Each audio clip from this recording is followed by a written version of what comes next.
The rain. It's raining outside. I really hate rain in this town. That's all it ever does, is rain. Drop, drop, drop. I look over to my right at the nightstand beside my bed. The clock reads 3:40 a.m. This always seems to happen. It rains so hard outside that the droplets eventually navigate themselves through the one crack in the roof above my bed. Drip, drop, drip. Each droplet forming a steady rhythm as it hits a section of my bed. I drag my legs over the side of my bed, slowly lowering myself to the cream carpet flooring. As I hop off my bed, the cage on the other side of my room begins to rustle, and a little head pokes itself out from the tiny bars, squeaking and all. Noli, my pet ferret, is dancing around in her cage at the sight of me being awake. I walk over to the giant black cage she sleeps in, and stare at her with a half-awake smile. "No, Noli, it's not playtime now."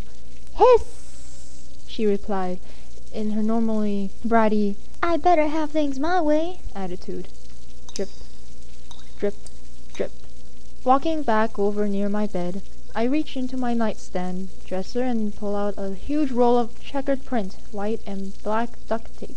Examining the pink sheets on my bed, I determine where the water is getting in through my roof. I jump up onto the bed, unrolling a section of the tape and ripping it off. Carefully, I place the ripped-off piece onto the dripping hole, then threw the duct tape roll on the floor. Huh, I thought to myself. Why are my bedroom window blinds open? I thought I closed those before I fell asleep. Blowing it off, I kneeled down on my bed and closed the black blinds back over my window, only to catch a glimpse of how hard it actually was raining outside. There was roughly 3 inches of water off the ground. Not surprising in this town, really. The street outside was curved in. I lived in a cul-de-sac. I could barely see the house across the street through the darkness and rain. Just then, my stomach let out a growl of anger. God, I need food if I'm ever going to be able to get back to sleep. I walked outside of my bedroom door, not caring if it slowly creaked open and made noise. I live alone, so why should the noise level matter? I began to walk down the long hallway leading to my living room, and eventually I found my way into the kitchen. Walking into the doorway, I reached to my right and flipped the light switch on. From where I was standing, you could see 2 windows, one to the right, clinging to the wall, right over the kitchen sink, and one to the left and in front of me, being the back deck's glass doors. Looking above me, I was a bit startled. I forgot I had a skylight in my kitchen, which makes sense because it never really stands out in the room. The only way to really notice it is if you're standing right under it. Raindrops were hitting the glass panes of the window quite hard. How did I not notice this sound before? Shrugging to myself, I walked over to my left and opened my pantry. Nothing inside of it really seemed to catch my eye due to the fact that all the food in it required a lot of time to cook. Letting out a heavy sigh, I turned back to the light switch and flipped the lights off. The rain only got harder as I made my way down the hallway and back into my bedroom. Lightning and thunder had started up as I turned off my bedroom lights and sulked back over to my bed. Defeated by the lack of quick and easy food I have, I pulled my bright pink Hello Kitty covers over my neck and let out a heavy sigh, only to hear an angry rebuttal from my stomach. I turned to my left and looked at the bedside clock. 4:12 a.m. Did it really take me that long just to go and check what's in my pantry? Jesus Christ, I must have listened to the rain longer than I thought.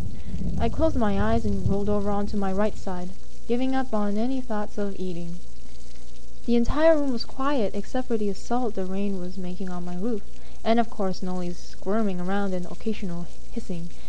I wasn't ready for what I was about to see when I opened my eyes. I froze, and a cold sweat spread across my entire body. My eyes were looking directly outside the window in front of me, only to see an entity staring back. I use the word entity because in no way was this thing human. Its skin was pitch black and had various stitches across its face. Where its eyes were supposed to be, there were 2 vertical gray stitches. A hole was right in the middle of its face, so tiny, so minute. Most likely this thing's nose. Its mouth was non-existent. Only skin as black as the deepest depth of the ocean was there. Despite the fact that this thing had no eyes to stare with, I could still feel its gaze digging into my face. Its head was so close to my bedroom window that the breath from its nose was fogging up the glass. I lay there, my gaze locked with the monster in front of me for what seemed like forever. I couldn't even hear the rain anymore. I could only focus on its face and its steady breathing against the window. I didn't snap out of it until Noli began to hiss violently. My head jerked back and looked at her. She was clawing at the cage bars, begging to be let out. I turned my head back around facing the window, and the creature was gone. No fog, no stitched eyes, nothing. Noli never stopped hissing, but nonetheless, I closed my windows blinds and laid on my back in the dark.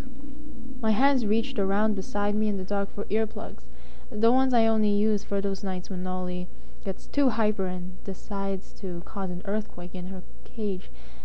Was that thing just a trick my sleep-deprived mind played on me? I couldn't stop thinking about its face in my mind, the stitches, the never-ending darkness of its skin, the constant sound of its breathing against my window. I can't sleep like this. It took some time before my mind calmed down and finally decided that I'm crazy and desperately need sleep. I decided to roll over on my right side, eyes closed again. When I opened them, my blinds weren't the only thing that were open this time. My window was completely open. I stared, wide-eyed, at the house across the street in the darkness. That thing wasn't there, staring at me. Taking the chance, I shot straight up in bed and closed my window, making sure the lock was on.